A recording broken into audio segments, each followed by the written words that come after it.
Welcome back to Going Walkabout. Coyoacan, one of the oldest neighborhoods of Mexico City, is only 15 miles south of the pounding metropolis. However, it feels like a world away. Home to one of the most iconic Mexicans, Frida KAHLO, who was born and died in this leafy haven. In this video, we'll investigate more reasons to explore Coyoacan on a visit to Mexico City, the history, the architecture, and of course, we'll go in search of finding Frida. As Coyoacan is fairly close to the city center, you can grab a cab or Uber there fairly easily. Due to traffic, it is about a 40-minute trip, so plan accordingly. Coyoacan is fairly small, so you can walk to many of the key sites. We'll look at some today. However, remember, just wandering the cobblestone streets is a wonderful way to drink in the area. And plan on saving ample time for the Frida KAHLO Museum. Let's go back in time to the Spanish conquest of the Aztecs in 1519. Mexico City was a very different place then. The Aztecs had been forced onto Lake Texcoco to build their city. Nearby was the Tecpanacas, city of Coyoacan, which was actually on the mainland on the shores of the lake.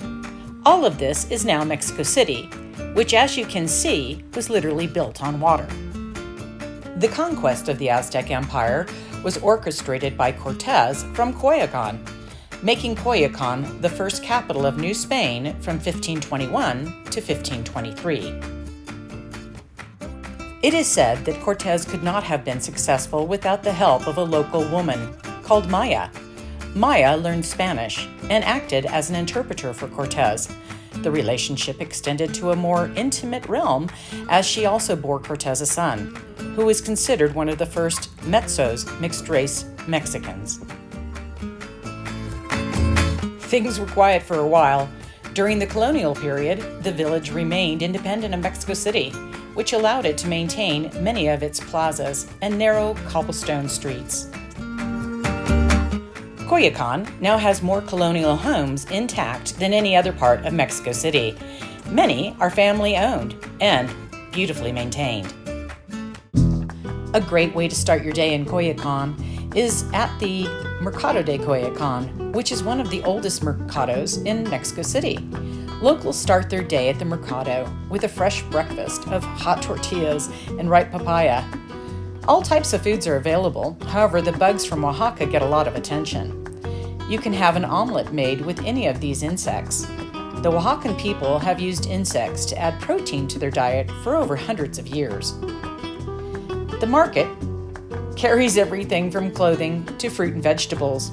It is a one-stop shopping experience and one not to be missed. Plan to get there around lunchtime, which is 1 o'clock, and you'll see the market in all its vibrancy. Your second stop is only a few blocks away, the Plaza Coyoacan and the Jardín Centenario. The Jardín Centenario is characterized by the famous Coyote Fountain, made by Gabriele Ponzarelli. The fountain is captivating, and walking further along the path, you'll see some arches.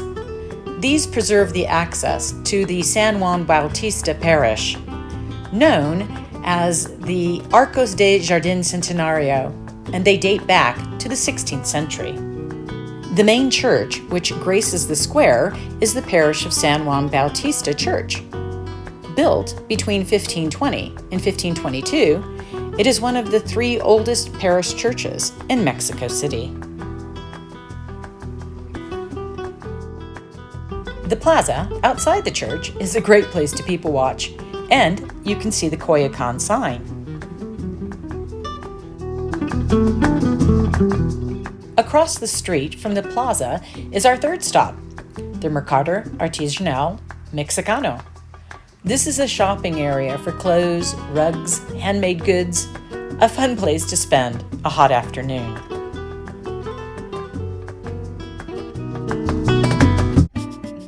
And now our last stop, to find Frida. Frida was born in the Casa Azul in Coyoacan, July 6, 1907. Her parents were a mixed-race marriage, as her father was German and her mother was a Matza, half Spanish and half Indian. Frida had polio as a child and as such developed a club foot, which many believe is why she chose to wear pants. She began drawing at a young age, however, did not pursue art until after her accident, one of 3 pivotal points in her life. The streetcar accident that Frida went through at 18 framed her life in pain, forcing her to undergo extensive surgeries to the day she died.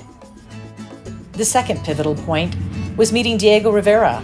Her love for him would frame her life in not only physical pain, but the pain of heartache, as Diego found it impossible to be a loyal husband. Maybe this heartbreak was the impetus Frida needed to become the independent, unique spirit that she created in herself. She began to wear the traditional Tejas clothes, and her painting style began to flex into a more surrealistic, folkloric Mexican style. Her evolution would take her around the world, New York, Paris, where she met Picasso, and in her Frida style decreed, "The French, they're so damn intellectual and rotten that I can't stand them anymore. I'd rather sit on the floor in the market of Toluca and sell tortillas than have anything to do with these artistic bitches of Paris." During her life, Frida would paint her pain, the loss of a child, her devotion to a man that was not equally devoted to her, wearing him like a constant third eye she could never be without. Frida finally succumbed to her illnesses in the Casa Azul on July 13, 1954. She was only 47. Frida's art and persona has grown since her death. I believe so many people can relate to her journey.